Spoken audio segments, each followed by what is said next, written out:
He had always moved like someone who knew what was broken and how to fix it. Not just in machines or businesses, but in systems. In people. In spaces that claimed to be for everyone but acted like gates. From the outside, his life looked disjointed, a string of half-jobs, short contracts, code written in dim basements, designs pitched from folding chairs.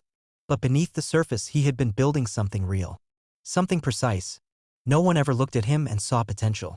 Not the teachers who mistook his silence for disinterest. Not the landlords who double-checked his references. Not the recruiters who read his resume twice and still asked, "So where did you really learn all this?" Success wasn't something given to people like him. It had to be taken. Quietly. Carefully. And always alone. He started with tech. Not because it was glamorous, but because it didn't require permission. A keyboard was neutral. A server didn't care about his tone. Algorithms didn't flinch at his skin. He took every freelance job he could find, website builds, UX fixes, back-end structuring. He worked anonymously, delivered fast, and built a reputation without ever showing his face. Clients loved the results, not knowing who he was. Some of them praised the team behind the work. There was no team.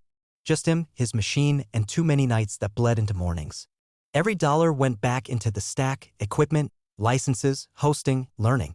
He didn't buy nice things. He bought time. Tools. Leverage. Eventually, he stopped applying for work and started building it. His first company wasn't flashy. It was infrastructure support for other startups, APIs, cloud security, maintenance. Quiet, essential things no one noticed until they broke. The business scaled fast, invisible, and necessary. And that was the plan. Stay quiet. Build wide. Own the architecture others relied on. When his second company launched, he did it under an alias. A platform that helped independent creators sell directly to customers, cutting out the middleman. It exploded in niche communities. He let others take the credit publicly, even hired a fake CEO to sit in interviews. Meanwhile, he stayed in the background, writing code and signing deals. By the time his third company sold, no one knew who the real founder was. And he liked it that way. It gave him freedom. Not just financial, but existential. He could walk through a city and be invisible again.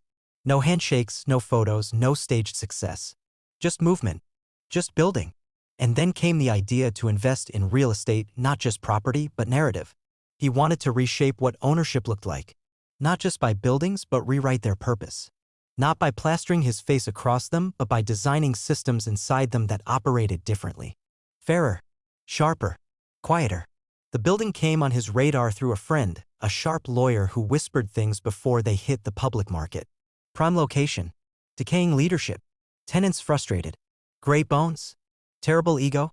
He toured it once, anonymously. Walked the halls. Took photos. Made notes. No one knew who he was. And still, they made him feel like an intruder. That's when he knew it was the one. Not because he wanted revenge. Because it needed to happen. Because too many people like him had been pushed out of places like this before the doors ever opened. He submitted the initial offer through a holding group. No personal name. No history attached. The negotiations were quick.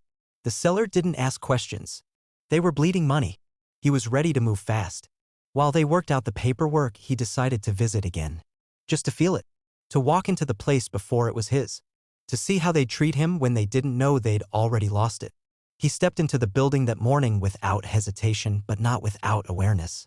The sidewalk was clean, the entrance glass shining with that curated clarity reserved for moneyed districts. The marble inside still gleamed. Everything about the lobby screamed precision and performance. The kind of place where every movement felt choreographed. But choreography wasn't for him.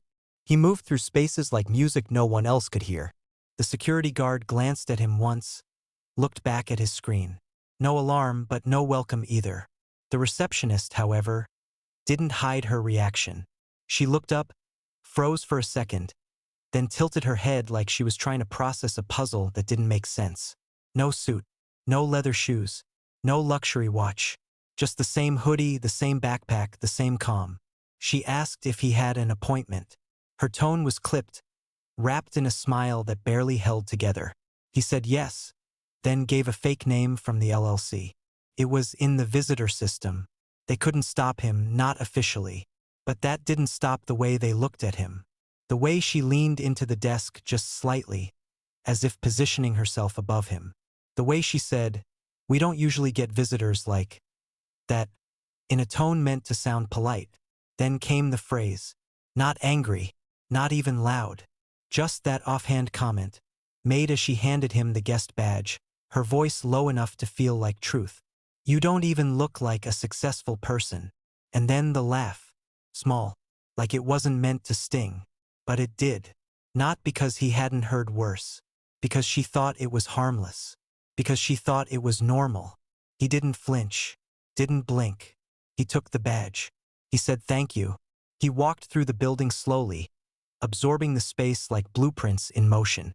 Each corner, each hallway, each closed-door meeting room. It all told a story. Of separation. Of status. Of quiet messages in design and policy and tone that reminded some people they belonged and others they didn't. He passed teams in sleek glass offices, watched heads turn briefly and turn back quicker. He passed a group in the cafe, discussing funding rounds like script lines. He passed by door after door without being stopped, because no one knew what he was here for. But that would change soon. Upstairs, he met with the current property managers, just a routine inspection, part of the transition agreement.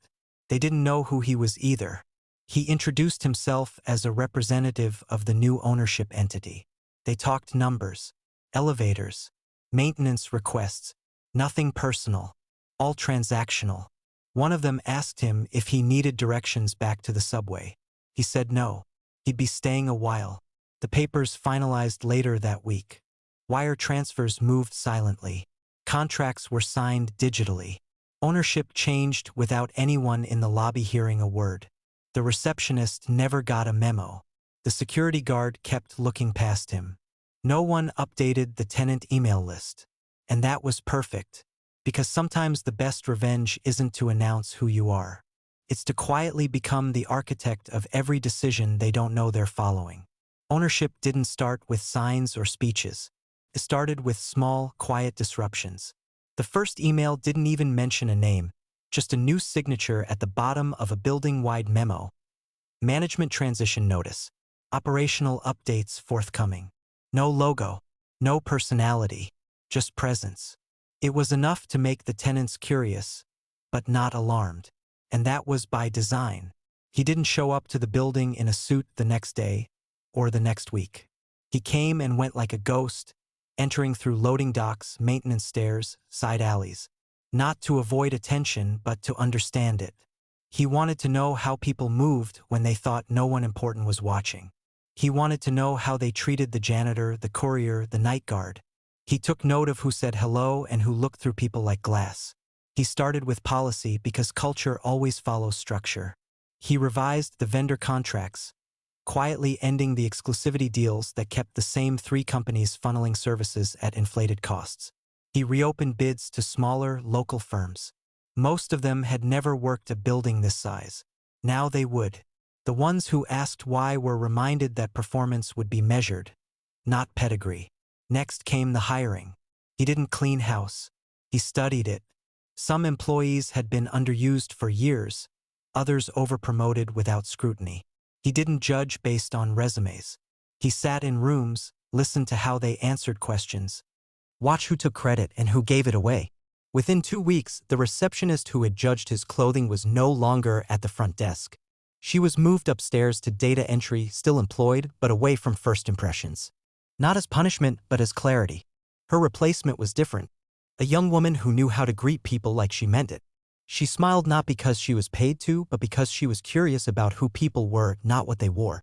The building began to shift. Tenants noticed. They didn't know what was changing, but they felt it. The air felt different. The lights were adjusted to be less harsh.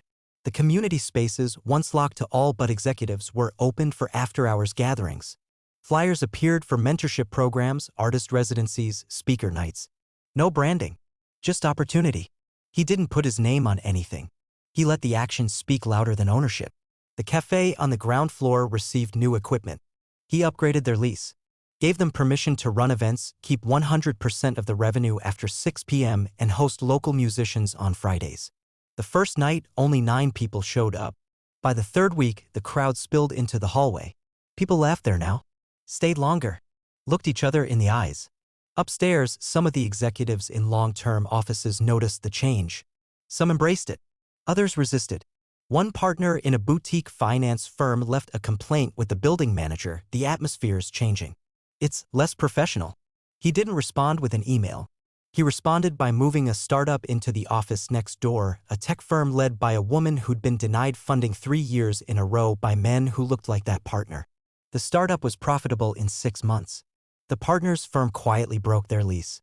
Sometimes professionalism is just a code for exclusion. And sometimes changing the atmosphere is exactly the point.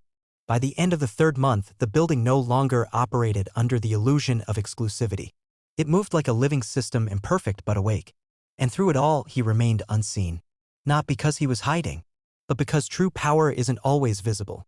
Sometimes it's the person you thought didn't belong, the one you laughed at, the one you dismissed, the one who owns the ground beneath your feet and chooses not to crush you with it, but instead rebuilds it. By month 4, the building had a pulse. Not the kind you measure with sensors or foot traffic, something deeper. People stayed longer, collaborated more, laughed louder. Meetings bled into conversations. Elevators carried more than silence. And still, no one quite knew who was responsible. That was intentional. Influence works best when it's mistaken for change itself. He walked the building differently now. Not because he needed to monitor, but because he wanted to listen. He took the stairs more often than the elevator, lingered in utility corridors, leaned against the wall near the cafe just long enough to hear the chatter. He didn't correct people when they assumed he was part of facilities or with the contractor. He just nodded and kept listening. One afternoon, he saw a man he hadn't seen in years. Someone from his past life, before the businesses, before the buildings. A man who used to laugh at his ambitions. Who once told him, "You gotta look the part if you ever want to be taken seriously." The same man now stood in the lobby checking in for a meeting. Expensive suit, polished shoes, Bluetooth earpiece. He hadn't changed, but the lobby had. The receptionist didn't flinch when she saw Andre walk by. She nodded like she always did. Respectful. Confident. The suited man turned and blinked, the recognition slow. Then came the hesitation. The math in his eyes. The pieces not fitting together. Andre gave him a small nod and kept walking. No conversation. No need. Legacy was being written beneath his feet, and there was no reason to explain it to someone who had chosen not to read it the first time. Upstairs, his team had begun planning expansion. Not of ownership, of structure. How to replicate the building's culture elsewhere. How to turn this address into a blueprint. But he was cautious. He didn't want to franchise integrity. He wanted to protect it. To build places that worked not because they had a story like his, but because they worked for stories like his. That week, he implemented a new program. Open access office hours. Any tenant, employee, contractor, or community member could book 15 minutes with someone from management. No pitch required. No agenda. Just space. The first week, no one booked. The second, the calendar filled. By the third, there was a wait list. People came with questions, ideas, frustrations, dreams. And for many, it was the first time anyone had asked them to speak without proving themselves first. He listened to every session. Not as an executive, but as someone who knew the cost of silence. Of being overlooked because your shoes didn't shine, your shirt wasn't tucked, your voice didn't tremble with curated humility. Meanwhile, news of the building continued to spread. Not in headlines, those still belonged to louder places, but in conversations. People spoke of that place downtown where things felt different, where meetings didn't feel like auditions, where ideas from interns actually moved forward, where the janitor was on a first-name basis with the CEO, even if no one knew who the CEO was. Andre smiled when he heard that one, because the rumor was stronger than the fact. He didn't want people to know who he was. He wanted them to feel what he'd built. That month, the cafe held its first Creators Night. Local artists, musicians, writers, photographers. The walls were covered in work that didn't fit galleries. The room filled with people who didn't fit molds. And for a few hours, the building wasn't just a workspace. It was a heartbeat. Later that evening, as the crowd thinned and the floors were swept, Andre sat at a corner table, hoodie on, headphones resting around his neck. A young man approached him, nervous, curious. He asked if Andre worked here. Andre said, "Sometimes." Then the man asked, "How'd you get in?" Andre looked up and for a moment considered giving the whole story. But he didn't. Instead, he said, "I stopped waiting for permission," and the man smiled, because in that moment he understood. Sometimes the most successful person in the room isn't the one you expect. It's the one who changed what success looks like. By the 5th month, the building had outgrown its original reputation. It was no longer just another structure in the financial district. It had become a magnet for people who were tired of performing success and finally wanted to build it. The walls no longer filtered by status. They filtered by intent. And word had spread far beyond the city. Startups were now applying to move in, not because of location, but because of culture. Creative firms, social impact ventures, design collectives. Most couldn't afford the rent in places like this. Here, they didn't have to. He had implemented a tiered leasing system based on growth and mentorship. If you gave back, you stayed. If you hoarded value, you paid more for the privilege. The model confused traditional investors. It also worked. The building turned a profit, but not through scarcity. Through movement. Through people doing work that didn't need a spotlight to matter. Productivity surged not from pressure, but from the relief of being seen. And still, he walked among them unnoticed. Not because he was trying to stay hidden, but because by now he had trained the building to speak for him. That month, an old rival showed up uninvited. A man who once told him in a job interview that he wasn't the right fit. A man who now stood in the lobby, looking up at the new directory board, searching for familiar names and finding none. He was there to pitch a deal. He didn't realize who he was pitching to. Andre took the meeting anyway, sat across from him in the smallest conference room, wearing the same hoodie he always wore. No title plate, no theatrics, just stillness. The man didn't recognize him. Not yet. He launched into his pitch with practiced charm, metrics, projections, market validation. He name-dropped CEOs and quoted market leaders. He described his plan to bring elite energy into the building.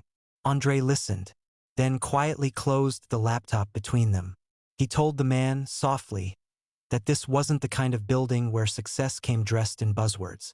That here, success was measured by who you lifted, not who you stood above. The man blinked, confused. Then Andre said his name. The recognition hit like thunder. No anger, just silence. Because the man realized that the kid he had once looked past, the one he had told to dress differently, speak differently, think smaller, now owned the room they were sitting in, and had no interest in revenge. Just redirection. Andre didn't throw him out. He simply said, "Not a fit," and the man left without another word. Later that day, Andre sat at the rooftop lounge, watching the city dissolve into lights. Below him, the building buzzed. Keyboards clicking, voices rising, music drifting through open doors. He thought about the comment that had started it all. "You don't even look like a successful person." He smiled at that, because the comment had never been about him. It had been about a system that didn't know how to measure success without packaging it. And now, 5 floors below him, dozens of people were proving that real power doesn't dress for validation. It builds the table, then invites everyone who was once told they didn't belong. The 6th month passed without a single headline. No press release, no awards, no interviews. Just movement. Just people doing what they were told they couldn't do in a place they were never supposed to reach. The building no longer resembled what it once was. Not in its layout, not in its leadership, not in its unspoken rules. The hierarchy had been flattened. Not erased, there were still roles, still structure, but respect was no longer distributed by resume. It was earned through how you listened, what you built, and who you brought with you. Andre walked through the building that Friday with nothing in his hands but a worn leather notebook. It had no logo, no gold embossing, just pages filled with diagrams, scribbles, notes from conversations, and questions he still didn't have answers for. He didn't need control. He needed clarity. And the notebook helped him stay close to the work, even as everything around him grew. That day, he passed 3 meetings in progress, one led by an intern, one by a former receptionist turned project coordinator, and one by a team of founders who had once been told their ideas were too radical. No one paused when he walked by. No one tried to impress him. because by now they understood that he wasn't a gatekeeper. He was the one who tore the gate down. In the community lounge, a young man sat alone at a laptop. He was new, maybe 2 weeks into the lease. Hoodie, headphones, fingers flying across the keyboard. Andre sat 2 chairs away and waited. He didn't introduce himself. He just listened. Eventually, the young man looked up and asked if Andre worked in the building. Andre smiled. Something like that. They talked. Not about credentials. About ideas. About design. About what it meant to build something that didn't need to wear success to deserve support. The young man spoke like someone who had waited too long to be taken seriously. Andre let him talk. When the conversation ended, the young man stood and said, "It's good to know a place like this exists." Andre nodded and watched him walk out. He stayed seated for a while, staring at the empty chair. That night, the board met upstairs. Investors, advisors, a few who had doubted his original pitch now sat across from him, proud and curious. They asked what came next. Expansion? Franchising? A new city? He said no, not yet, because this wasn't about scalability. It was about permanence, about anchoring something deep enough that it couldn't be undone by the next owner or trend or crisis. The board asked how he'd measure success moving forward. He flipped to a page in his notebook and read a note. It said, "When no one looks twice at someone who doesn't look the part."